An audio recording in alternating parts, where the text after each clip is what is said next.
Nós fomos criados por Deus e para Deus.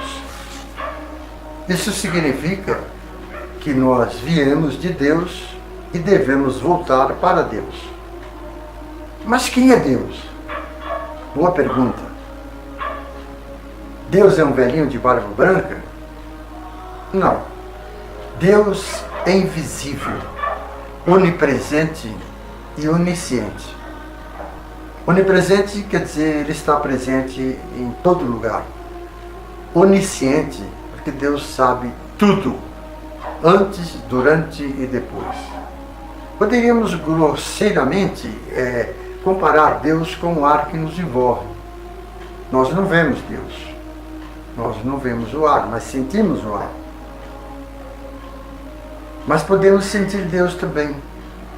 E os momentos mais propícios para isso é na hora da elevação do cálice, no pós-comunhão, quando estamos ajoelhados rezando, ou quando estamos orando ou rezando no sacrário. Esses são os principais. Podemos sentir a presença de Deus que nos abraça, nos afaga com um arrepio. É maravilhoso. Olha, não dá para explicar Deus. A gente apenas tenta. Porque se pudéssemos explicar Deus, ele não seria Deus. Deus não é homem, Deus não é mulher, Deus é Deus. Deus está envolto em muitos mistérios. O mistério da Trindade, da encarnação, o mistério da hóstia consagrada e tantos outros, que só podemos entender pelos olhos da fé. Se não tivermos fé, não vamos assimilar, não vamos entender e não vamos acreditar. Deus é uma energia poderosíssima que criou tudo, tudo.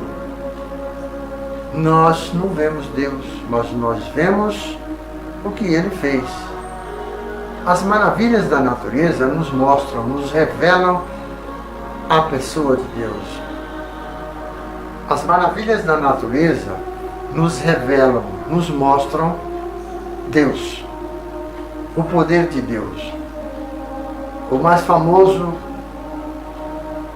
A mais famosa dessas maravilhas é o raio, que assustava o homem da caverna. O raio que ele acreditava que era Deus, que estava bravo com eles. Mas o que é o raio? O que é o relâmpago? É o choque entre duas nuvens, uma carregada de íons positivos e a outra carregada de íons negativos. Ao se chocarem nessa trombada, vai provocar uma faísca gigante que pode matar. Esse é o relâmpago nuvem-nuvem, que não é perigoso. O relâmpago perigoso é aquele nuvem-terra. A nuvem carregada de íons positivos é atraída pelo chão negativo. Fio terra, como diz o eletricista, o aterramento, como diz ele, né? Muito bem. Outra demonstração de Deus, o vulcão. Como pode a lava vulcânica sair na superfície da Terra, na chaminé, a 2000 graus? A ciência acredita que lá no centro da Terra, eles chamam a hipótese do fogo central, que lá está tudo em estado líquido e pastoso, a 12.000 graus. A chuva. O que é a chuva? Nós estamos tão acostumados com a chuva, com o relâmpago, apesar dele nos assustar muito, que a gente não questiona. Chuva é a chuva. Uns xingam a chuva, outros bendizem a chuva, que está sendo benéfica para a plantação, né? Aqueles que estão sendo atrapalhados pela chuva para o seu passeio, sua viagem ou coisa desse tipo, eles xingam a chuva, né?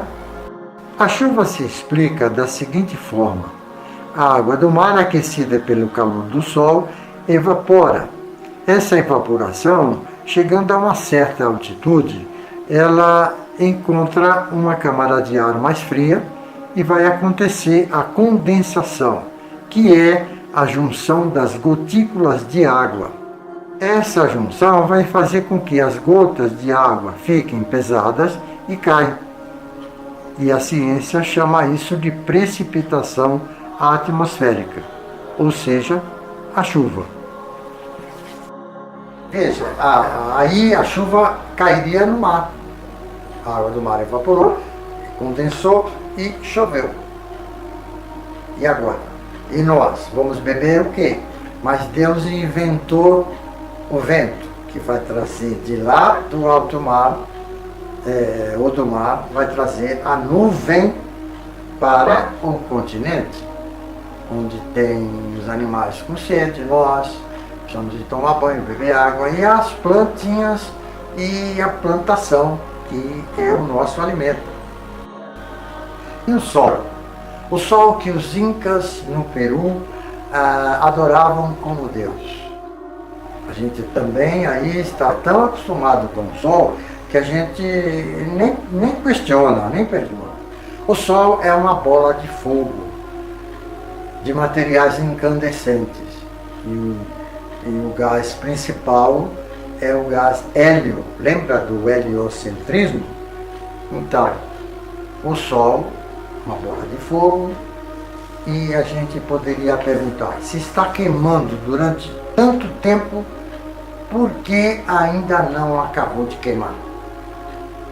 É claro que a gente não quer que isso aconteça. Apesar de que os russos descobriram, parece que foi em 2003, que o Sol está diminuindo de tamanho, ele continua lá firme. O Sol é uma demonstração da existência de Deus. A natureza, o mundo tem tanto mecanismo, por exemplo, os astros se movimentam no espaço infinito, num movimento chamado mecânica celeste. Um vai para lá, outro vem para cá e eles não se trombam. Às vezes acontece, mas é coisa rara. Então, o mundo seria inexplicável se não admitíssemos a ideia de um Deus. Quem falou isso? O Papa? O padre Marcelo Rossi? O vigário da sua paróquia? Não. Quem disse isso foi um nihilista. Nihilista é aquele que não acredita. E nem pode acreditar. Foi o cientista Albert Einstein. Se ele demonstrasse que acreditava, ele seria expulso ou coisa parecida da comunidade científica. Então, o grande cientista que o mundo conheceu dizem que ele estava pesquisando, anotando na prancheta, depois chegou uma hora que ele teve assim uma espécie de surto ou chilique, como queira, e jogou a prancheta em cima da banqueta e falou: o mundo seria inexplicável se não admitíssemos a ideia de um Deus. O mundo seria inexplicável se não admitíssemos a ideia de um Deus. Quer dizer, não dá para entender os fenômenos químicos, físicos da natureza se não admitir que ele foi criado e está sendo governado por Deus. Então, para aqueles que não acreditam, aqueles que dizem: Deus não existe, eu sou forte, eu estudei, eu tenho dinheiro, eu resolvo meus problemas com os meus próprios recursos.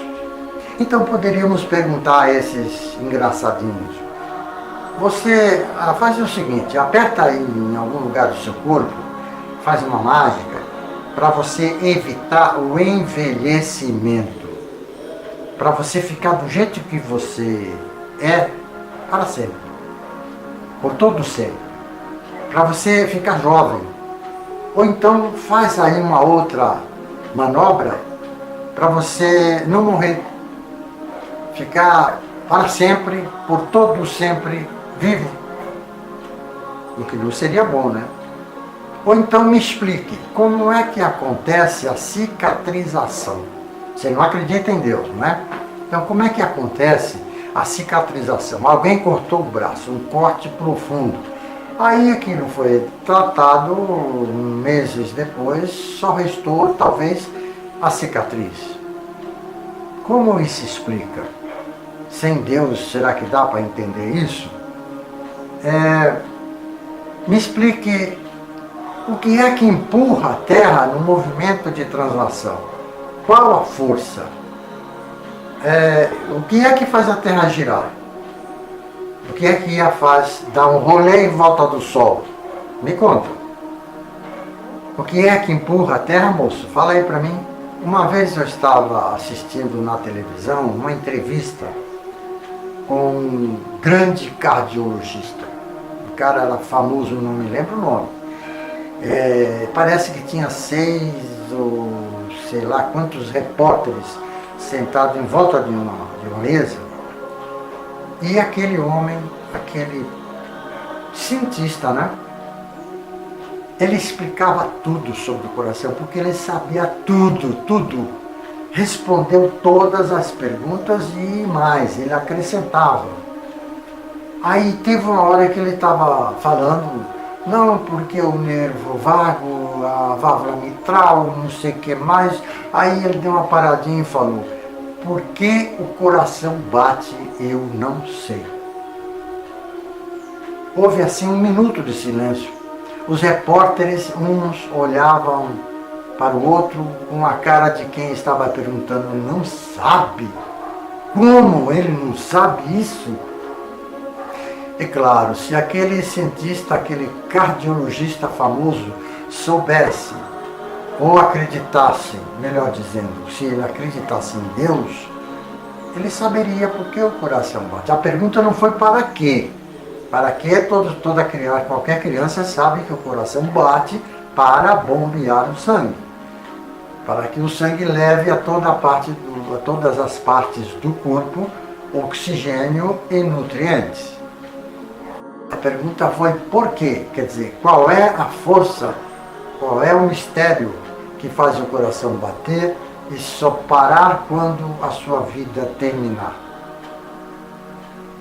Se acreditarmos em Deus, nós vamos tranquilamente entender que quem faz o coração bater é Deus. Ele fez o coração para bater e bombear o sangue. Deus é um Espírito perfeitíssimo. Deus se revelou a Abraão, a Moisés, e tentamos aqui dar assim algumas demonstrações ou provas da existência de Deus. Mas qual foi mesmo a maior prova da existência de Deus?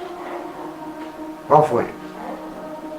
Vamos dar uma dica. Deus já esteve na Terra sob a forma humana. Como é o nome dele? Jesus. Jesus foi a maior prova da existência de Deus. Especialmente pelos seus milagres, pelos seus sinais, pelas suas realizações espetaculares, andar sobre a água, não é? E Jesus é o nosso próximo assunto. Até lá.